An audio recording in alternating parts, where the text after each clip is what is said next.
Teacher knowledge and behavior is the component of the model that focuses on teachers' knowledge of students and content and on their expertise in classroom management and pedagogy. Teacher knowledge is the element of teacher knowledge and behavior that encompasses knowledge of student characteristics and teachers' in-depth content knowledge and the blending of these to enhance learning. More information on this can be found in the Technology as Facilitator of Quality Education model. The students in this high school family and consumer science class are learning about nutrition. As they find resources on nutrition in the library, the teacher talks to them about the kind of information they might want to look for. The teacher's in-depth content knowledge is evident in her method of instruction. Her interactions with students allow her to monitor the students' progress and focus their research. With sugar on it.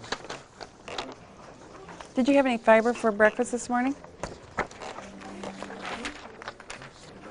Yeah. My gosh, she's got things in. There's fiber bagels in there. Very little, probably. Maybe orange juice pulp. What has the most fiber in it? Most fiber would be raw fruits and vegetables. Apples are like awesome because they have the apple pectin in it. Remember that one? And then whole wheat products. Do you remember us talking about the bran and the germ? Can't digest it, and that's good. Did you see this about cholesterol? There's that. Okay, because there's that one question in there about cholesterol on your dietary analysis paper. He also showed us the charts. Cool beans, AJ. And look here, apples, and you and I were just talking about apples and apple pectin. Maybe you can find some info there. This says, make work days well days for less stress and more comfort on the job. Don't leave home without breakfast, and always have a energizing low-fat snacks like fruit, fresh cut veggies, non-fat yogurt, juices, and popcorn. Yum. I wonder if you'll really have less stress. If you eat right? I think so. I think that would help with stress. Also, it probably releases some kind of enzymes in your body. It makes you feel more comfortable. I know when you exercise, your brain releases endorphins, which is also a stress reliever and a relaxer. So it might have some of the same benefits. The students have used personal digital assistants to collect information about their own eating and exercise habits over the last 3 days. They will use Dine Healthy software to create personal dietary profiles with this information. The teacher's in-depth content knowledge is evident in her transformation of the subject matter. She has implemented new technology to tailor a learning activity to the specific students in her classroom. And then you can watch as the information is going from the Palm Pilot into the computer. Let's open this up and click on that. Okay. Add your activities in the description box. Click on search. Okay, so think of some of the things you've been doing. Thank you very much.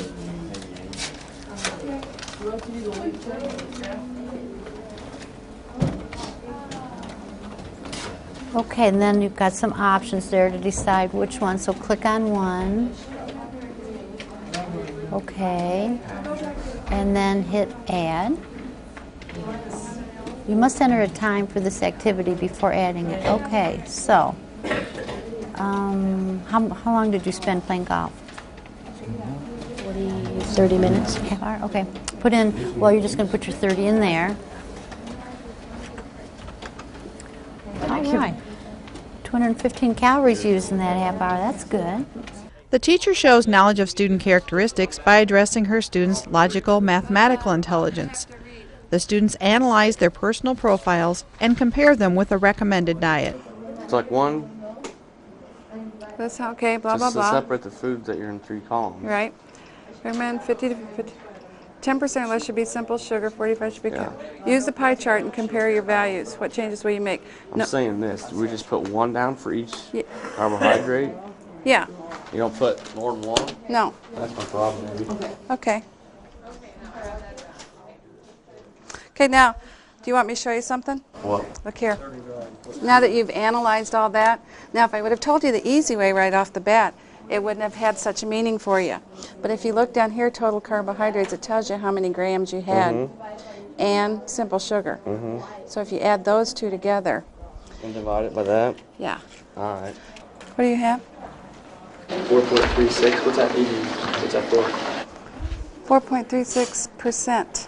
Oh, percent. So you're supposed to have 55%. Am I really? Yeah. So what are you going to do for your diet to get it up to 55%? I don't know. Well, we could look on your Grandma's more? eat at grandma's more. Yeah, I'm sure. Yeah. So you need more carbohydrates. So what food provide carbohydrate? Breads. Well, those. Yeah, that's the starchy kind. But what's kind of give you fiber? What's this part? Remember? I got it in my notes, man. Okay, fruits and vegetables.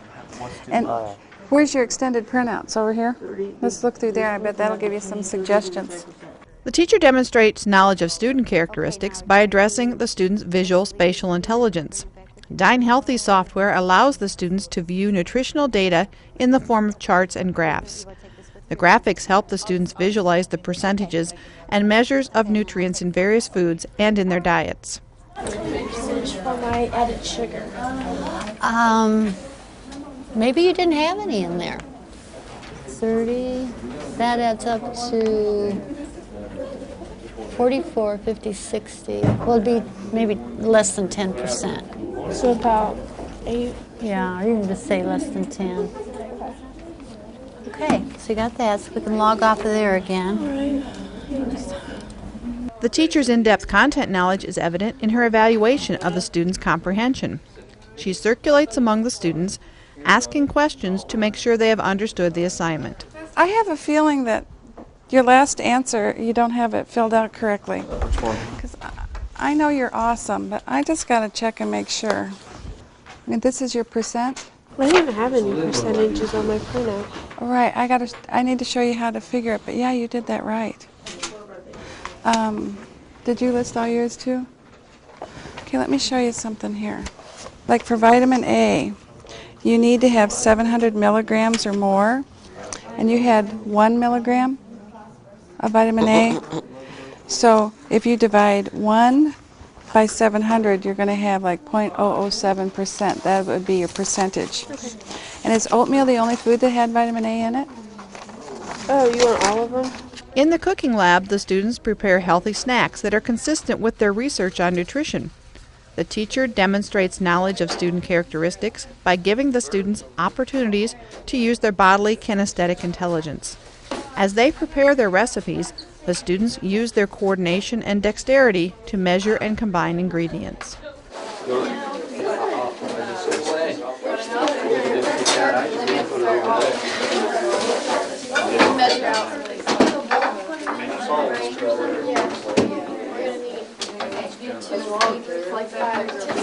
The students also use their interpersonal intelligence as they work cooperatively in their cooking families.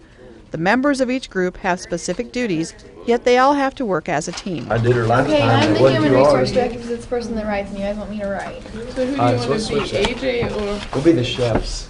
No, because Danny already called. the sous chef? I'll be the sous chef. Be quality control, whatever that is. That's what I Boy thought. plant. Wait, pick up. What is it? Read this here. I'll tell you what it is. Alright. Is this something in our red black book? This person here, I'll read it for you. This person will be in charge of inventory, for example, checking for stock The right ingredients in the pantry, spice cupboard, and refrigerators, making sure that older ingredients are used first and newer ingredients are used last. First and last out. The quality control supervisor will also find out the market order with the help of his or her cooking family. This person will also be the first person in the kitchen to get things rolling and the last one out, making sure that the kitchen is left in pristine order. I can handle that. The teacher again demonstrates knowledge of student characteristics by addressing her students' logical mathematical intelligence. She asks the students to classify the foods they prepared according to the main ingredients. Then she helps the students think critically about where each snack belongs in the food pyramid. Do we put all this on there? No, just one. Are you going to put it on the third shelf? Yeah. Okay. How full do I fill these glasses? Half? Yeah. Yeah, I do those half. I don't know. The third one? I don't know. Do you think they should go there? Let's see. This would be a vegetable. Okay, let's see. How about we put that there? That fit in there? Now, what's the main ingredients in the strawberry stampede? Strawberries. Okay, that's one of the ingredients. Ice cream, so frozen yogurt and apple juice and so forth. So it has more fruit, so we're going to put it on the fruit stand, but it could also go up here because it has frozen yogurt. And now back to the pizza. Now, how are you doing on that pizza? Okay, great. The vegetable pizza, the crust is made from what? Crescent rolls, which is a grain. So the crust part should go down here, but the vegetable part is okay here. But we have one other ingredient in it. What is it? Anybody? No bananas in it? Cheese. Okay, we have cheese. So then that moves it up to the protein shelf. Okay, so can you see how it would be real? It's kind of hard to really decide where the food goes when you mix it all together.